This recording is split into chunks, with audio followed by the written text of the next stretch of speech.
ମୁଁ ହେଉଛି ମାଧବ ମହାକୁଡ଼। ମୋ ଘର ହେଉଛି ଚଣ୍ଡୀପୁର ପଦନପଡ଼ା ପଞ୍ଚାୟତ। କଣ କହିବେ ମା ସ୍ୱର୍ଣ୍ଣମୟୀ ମଞ୍ଚ ଗୋଟେ ପୁରାତନ ମଞ୍ଚ। এই ମଞ୍ଚରେ ଆପଣ ନାଟ୍ୟ ପରିଚାଳକ ନାଟ୍ୟ ସଂସ୍ଥା ସହିତ ପୁରା ଜଡ଼ିତ ସମ୍ପୂର୍ଣ୍ଣ ଦାୟିତ୍ୱରେ ଅଛନ୍ତି, ଅଭିନୟ ମଧ୍ୟ କରୁଛନ୍ତି, କେତେ ଖୁସି ଅଛନ୍ତି? ବହୁତ ଖୁସି ଅଛୁ କାରଣ ଇଏ ହେଉଛି ଦୀର୍ଘ ବର୍ଷର ପାଖାପାଖି 50 ବର୍ଷର ଏ ଅନୁଷ୍ଠାନ। ଏ ଅନୁଷ୍ଠାନ କେବେ ବନ୍ଦ ହେଇନି, ସବୁ ବର୍ଷ ପରି ଏ ବର୍ଷ ବି ଏ ଅନୁଷ୍ଠାନ ଚାଲିଛି। ଆମେ ବହୁତ ଖୁସି ଅଛୁ।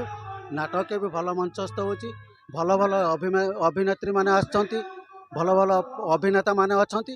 ଏ ନାଟକକୁ ଭଲ ଭାବରେ ସମ୍ପାଦନ କରୁଛନ୍ତି। 2026 ମସିହାରେ କେତେ ଖଣ୍ଡ ନାଟକ ପରିବେଷଣ ହେବ? 3 ଖଣ୍ଡ ନାଟକ ପରିବେଷଣ ହେବ। ଏମିତି ଭୁଲ କେବେ ହେବନି। ଜନ୍ମ ନେଇଛି କାନ୍ଦିବା ପାଇଁ, ଅଧା ରହିଗଲା ସପନ ମୋର। 26 ବର୍ଷ ଭିତରେ ମୁଁ କରିଥିଲି ମୋ ସଂସାର ଭାଙ୍ଗିଗଲା। ମୁଁ ସେଥିରେ ଗୋଟେ ଛୋଟ ଛୁଆର ଭୂମିକା କରିଥିଲି। ସେ ସମୟରେ ବହୁତ ମୋତେ ସାଟିସ୍ଫାଏ ଦେଇଥିଲା। ସେଇଦିନ କତରୁ ମୁଁ ଏଇ ମଞ୍ଚକୁ ଭୁଲି ପାରିନି କି ଏ କଳାକୁ ଭୁଲି ପାରିନି। ଦର୍ଶକମାନଙ୍କୁ ମେସେଜ ଦେବି, ଏ ଅନୁଷ୍ଠାନକୁ ଆପଣ ସହଯୋଗରେ ହାତ ବଢ଼ାନ୍ତୁ। ଏ ଅନୁଷ୍ଠାନ ସବୁଦିନ ପାଇଁ ଚାଲୁ। ଆମେ ଚିର ଉପକୃତ ହେବୁ।